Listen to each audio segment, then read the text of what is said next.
Eis que chegas ao quarto ano e de repente tens toda a gente a perguntar-te: então, para que cidade é que vais fazer um mestrado? Então, e que especialidade é que vais fazer? Então, e vais continuar em Coimbra? E tu dás por ti a pensar: eu nem sequer sei se quero mestrado.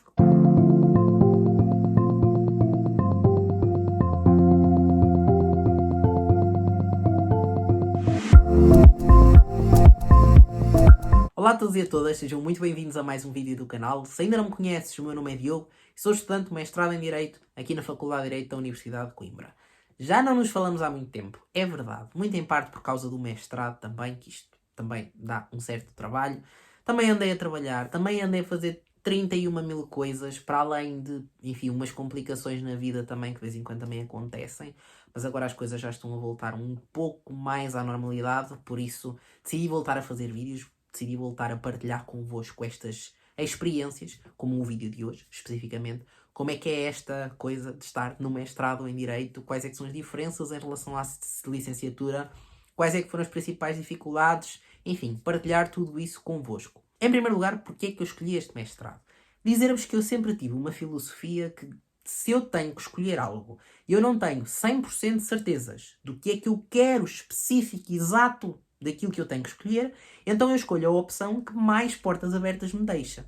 Foi isso que eu fiz quando escolhi Ciências no secundário, foi isso que eu fiz quando escolhi agora Direito no ensino superior, e foi isso que eu fiz quando escolhi o mestrado em Direito Civil. E porquê? Porque, como devem imaginar, se já estás em Direito, então já sabes que o Direito Civil é uma área muito ampla. E como é que funciona depois em termos de cadeiras? Ora bem, tu começas por ter duas cadeiras obrigatórias que variam consoante a menção que escolhes, a especialidade que escolhes, e tudo o resto é opcional. Basicamente, tu vais a um restaurante, como eu costumo fazer essa analogia, e tu sabes que se escolhes a menção em Direito Civil, vais ter necessariamente que ter no prato carne de vaca e batatas fritas. Mas isto não impede que tu, eventualmente, complementes, sei lá, com uma pescada cozida. Podes complementar, caso eventualmente queiras pôr uma cadeira de Direito Penal, por exemplo. É perfeitamente possível. Fica uma mistura esquisita, mas é possível. Que cadeiras é que eu escolhi? Então, o meu prato mestrado não é um prato assim muito, com umas misturas muito bizarras, é uma coisa muito clássica. Tenho Civil 1 e Civil 2, que são as cadeiras obrigatórias. E depois escolhi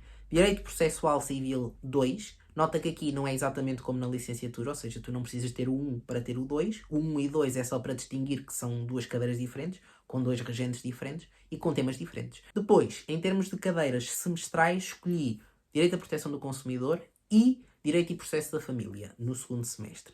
Tudo isto cadeiras, portanto, dentro da área de Direito Civil, nada de muito esquisito, vamos dizer assim. Depois de falar destes aspectos mais técnicos, passemos então a falar sobre como é que foi a adaptação propriamente dita ao mestrado. É totalmente diferente, não só para o bom, como também para o mau, em certas coisas. Claro que o para o mau depende da perspectiva do que é que as pessoas acham do que é bem e o que é mau. Porque há muita gente que critica a licenciatura por sermos tantos que não dá propriamente para ter uma abertura de...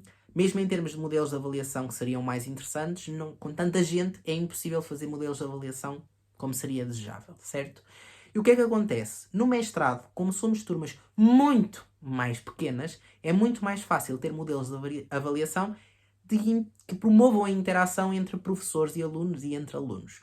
Desde logo, somos muito incentivados a participar nas aulas. Portanto, normalmente, na maior parte das cadeiras, o professor traz um tema. Esse tema, muitas vezes, é para aprofundar certos aspectos que nós tratamos na licenciatura, mas somos convidados a, durante a semana anterior àquela aula, o professor, por vezes, dá-nos alguns documentos, desde artigos, a jurisprudência, para nós lermos e irmos procurar mais informações sobre aquele tema para depois discutirmos em aula. Claro que é assim. Para muitos de vocês provavelmente já estão a entrar em pânico. Então isso implica eu estar a ser avaliado e estar a falar à frente dos meus colegas. E ai que pânico, ai Jesus. Sim, há certas coisas que nós temos que ultrapassar os medos que temos e ultrapassar as barreiras interiores que fomos formando. E depois de nos libertarmos dessas barreiras, tudo fica muito mais fácil, acreditem. Mas, como somos nós que vamos procurar os materiais que vamos apresentar em aula, imaginem que nós vamos, sei lá, agora é que vamos falar na próxima semana sobre assistência no processo civil. Quando vamos procurar acórdãos sobre assistência, nós também temos a liberdade para, de entre milhares de acórdãos que falam sobre o assunto, e se nós temos que escolher algum ou alguns para falar sobre eles, nós podemos, não nos vamos ser maus para nós próprios de escolher um com 30 páginas e super complexo sobre um assunto que não percebemos.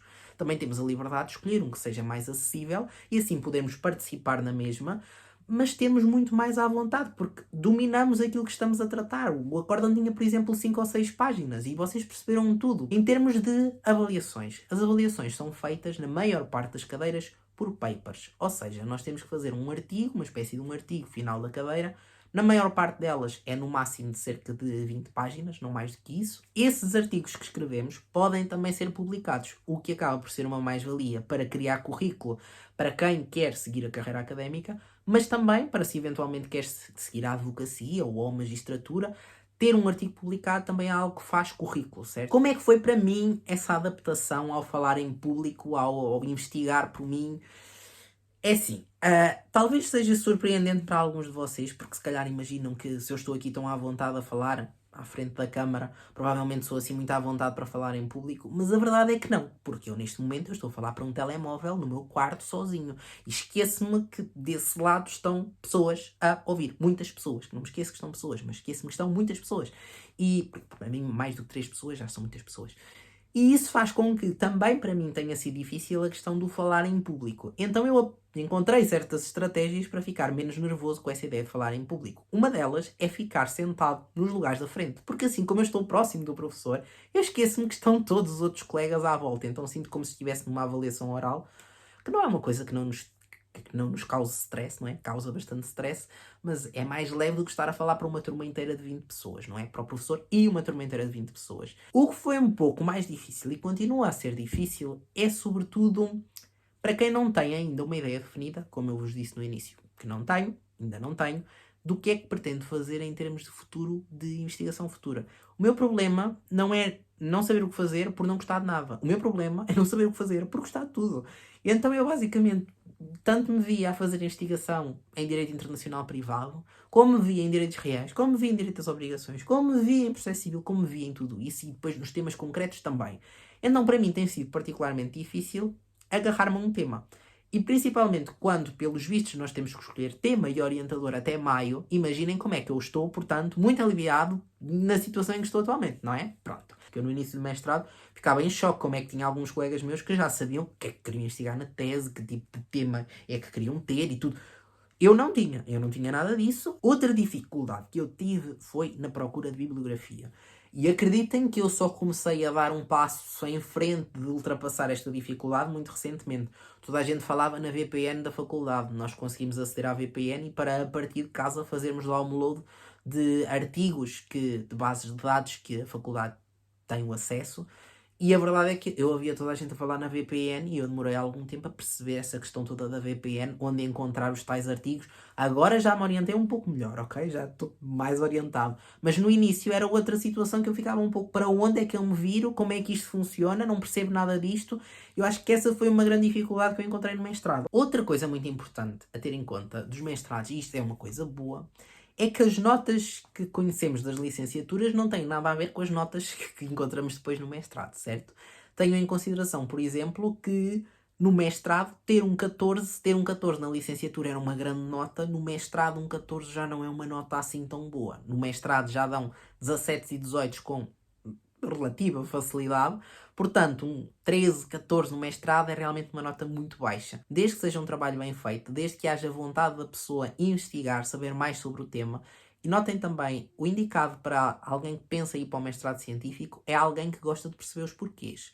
Porque alguém que gosta de pegar na lei e simplesmente, passa a expressão, chapar a lei, e é isto e é isto que aqui está e pronto, sem mais, não é a pessoa indicada para ir para o mestrado científico. O mestrado científico é para as pessoas que gostam, que voltam à idade dos porquês. Então, mas isto é assim. E porquê? Faz sentido isto ser assim? E porquê que é assim? E porquê que é assado? E porquê? Outro ponto que é importante dizer. É perfeitamente possível, em teoria pelo menos, conciliar o mestrado com trabalhar. Há muitas pessoas que no fim da licenciatura querem é começar a trabalhar e até hesitam em começar logo o mestrado porque querem é ganhar dinheiro, querem é começar a sustentar-se. E a verdade é que, por conta de nós termos só as cadeiras obrigatórias como obrigatórias, as cadeiras opcionais dão-te uma grande liberdade de moldares o teu horário. Mas mesmo em termos de exigência daquilo que querem que faças para as aulas que tens de mestrado. Em primeiro lugar, dizer também que nós temos muito menos tempo de aulas agora, muito menos, quer dizer, menos 2 horas por cadeira, mas só isso já faz 2 vezes 5, são 10 horas a menos de aulas que temos por semana. E o que é que acontece? Nós, como só temos 3 horas de aula por cada cadeira, e temos 4 cadeiras, isso acaba por fazer com que, lá está, no resto do tempo nós possamos dedicar a outras atividades. Desde logo lazer. Acho que foi a primeira vez que eu tive férias de Natal desde há 4 anos atrás. E isso já foi fantástico. Não foi férias a 100%, mas acreditem que é totalmente diferente vocês estarem a fazer trabalhos de mestrado ou estarem a estudar para os exames que vêm depois em janeiro. Não tem comparação possível. E posso-vos dizer, inclusivamente, que a dificuldade de licenciatura com a dificuldade de mestrado não tem nada a ver uma coisa com a outra. De longe, são duas coisas totalmente diferentes. E só isso...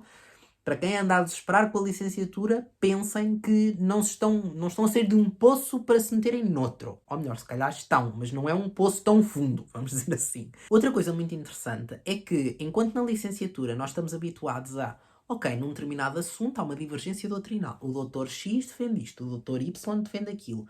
E a verdade é que nós só somos perguntados, então e o senhor? O que é que pensa sobre o assunto? Quando o professor está em dúvida entre dar-nos um 15 ou um 16 ou um 16 e um 17 na oral.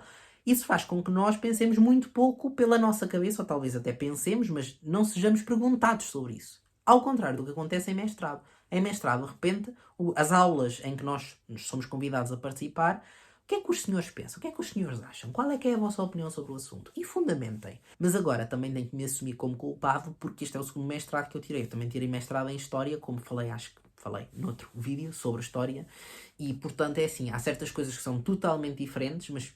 coisas como referências bibliográficas, sobre a questão de tu estás a ler um determinado documento e veres uma referência bibliográfica que é interessante e vais desse documento para outro documento, no outro documento vês uma outra referência bibliográfica também interessante e vais para outro ainda. Toda essa experiência de saltar de documento em documento é algo que é transversal um pouco a todas as áreas, pelo menos nas ciências sociais e humanas, na questão da investigação. Portanto, isso eu já estava mais ou menos habituado por algo e daí que o choque não tenha sido tão grande. Agora, obviamente, foi um choque maior nessa questão do ter que participar, ter que preparar as aulas. Tudo isso, sem dúvida, foi diferente daquilo que estava habituado. Agora, não é nenhum bicho de 7 cabeças, como se costuma dizer. Portanto, acho que se eventualmente queres fazer carreira na área do direito, se gostavas de fazer uma especialização, lembra-te, no entanto, que as especializações não se fazem só por via do mestrado. Também tens pós-graduações, duram muito menos tempo que o mestrado e eventualmente para certas pessoas pode ser uma opção melhor do que o mestrado. É uma questão de analisar caso a caso, mas lá está. Isso é o assunto para outro vídeo, porque isto já vai longo. Era isso que eu tinha para dizer hoje então. Espero que tenham gostado. Não se esqueçam de deixar o vosso gosto e já agora de subscrever o canal, porque eu estou a tentar voltar aos poucos à atividade por aqui. E já agora, se tiveres alguma sugestão de temas, também estou completamente aberto, porque estou a precisar de ideias. Por isso, se puderes ajudar, eu agradeço-te muito. E é isso. Até ao próximo vídeo. Fiquem bem.